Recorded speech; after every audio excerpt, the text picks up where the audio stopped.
Welcome to the Noles Podcast, hosted by me, Gregory McCoy. This podcast is made by a fan for fans. I'm not a journalist, reporter, or insider. I do not work for a website. Today's episode is going to be rating FSU's football program as a whole, and I just came up with different things that I like to look at when I look at a football program. So let's go ahead and get started. When I look at football programs, I rate them 1 to 5 stars. And of course, 5-star being the best. So to me, the premier program is Clemson. They're a 5-star program. They have excellent coaching. They have excellent facilities. They get the best players. Alabama, same thing, 5-star program. LSU, Ohio State, Oklahoma, Notre Dame. Who else can I throw in there? Florida. I would say Florida's maybe a 4-star. They're not quite a 5-star yet.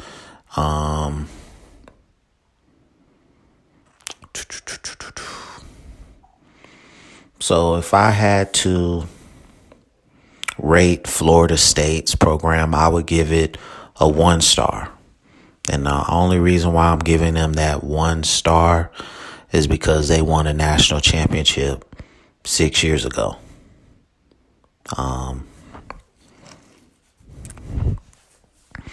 So how I came to that 1-star rating, I got several different categories here. First, I'll start with pro potential. When we was going through that run where we won 29 in a row, and we won a national championship, went to the college football playoff. We was putting guys in the league left and right, but here lately, the last couple years, we've only been putting 1 or 2 guys in the NFL a year as far as drafted. So pro potential, I gave a C+. Next is stadium atmosphere. Doak Campbell Stadium is still one of the best places in this country to watch a football game. I've been there many times.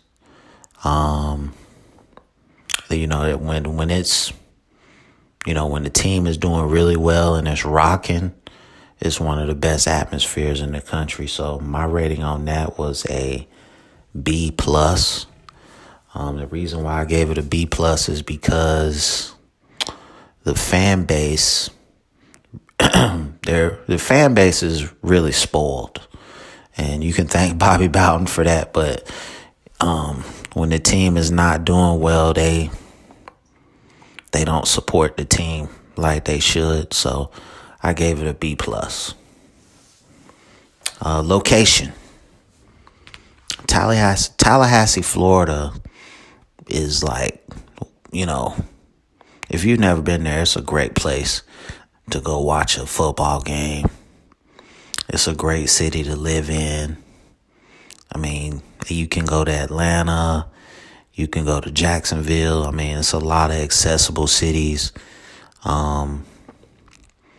around Tallahassee. And to me, it's just a great place to live. I've never lived there. I've been there several times, but it just seems like a really good city. And of course, everything is pretty much centered around Florida State University and the Florida State football program. Coaching prestige. We just hired Mike Norvell.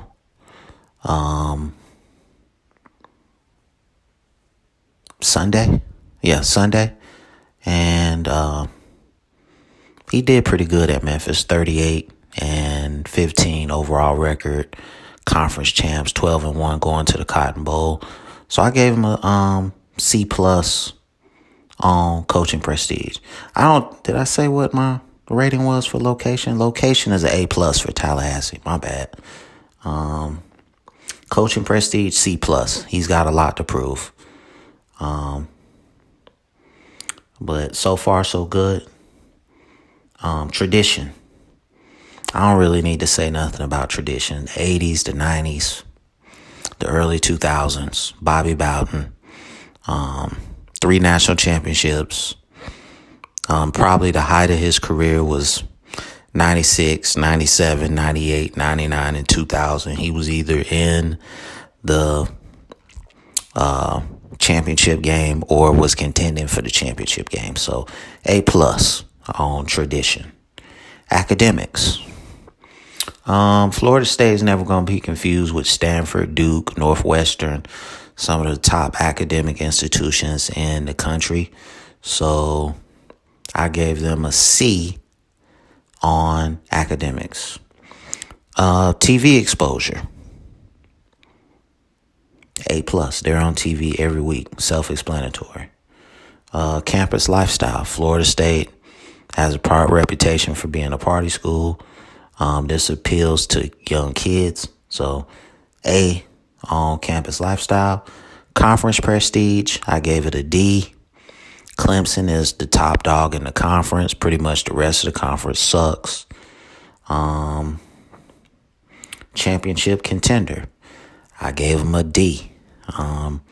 We're not sniffing any championship. We're not going to be championship contenders anytime soon. Facilities, C. And coaching stability, C. The facilities need work. There's no secret. It's not, UTEP facilities, but it's not Alabama facilities either. So definitely needs work. Coaching stability. This guy's inheriting not a really good football team. So we don't know if he'll be gone in 2 years or what. So that's the rating FSU's program portion of this podcast. Next, I wanted to look at Jeff Sims. He has decommitted from this class.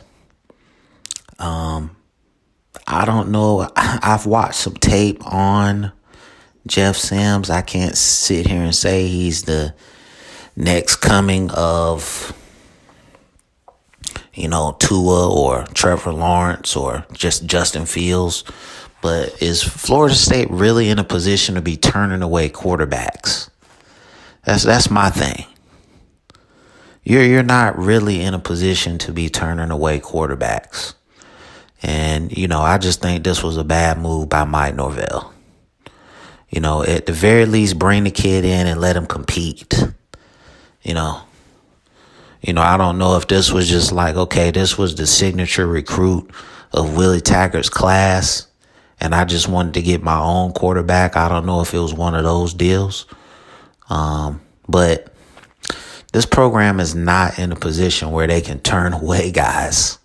So I just thought it was a bad move, in my opinion.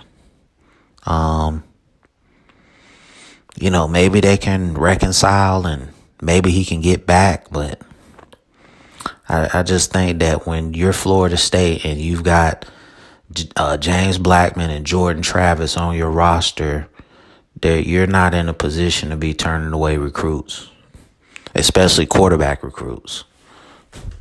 It looks like Adam Fuller is going to be our defensive coordinator. He runs a 4-3 hybrid scheme. And he has a reputation for attacking offenses. So hopefully he can do what needs to be done so this defense can get back on track. And, we just need a defensive coordinator that can, know what's going on during the game. And, Harlan Barnett couldn't, in my opinion, he couldn't coach his way out of a paper bag. It looks like strength and conditioning coach is going to be Storms. I forget his first name.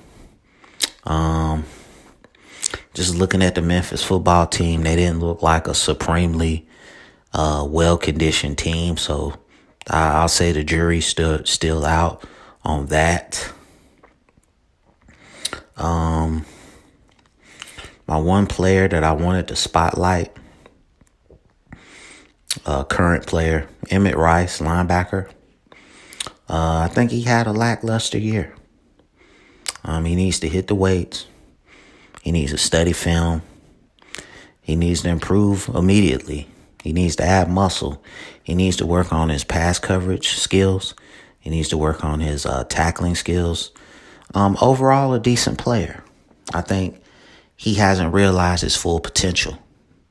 But if he puts in the work, I think he could have a great senior year and, potentially be a third, fourth round pick if he puts it all together.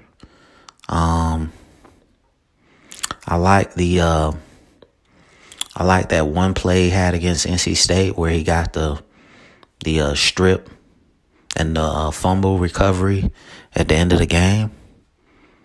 That might have been Amari Gaynor, I forget, but I think it was him. But he showed some flashes of being a playmaker.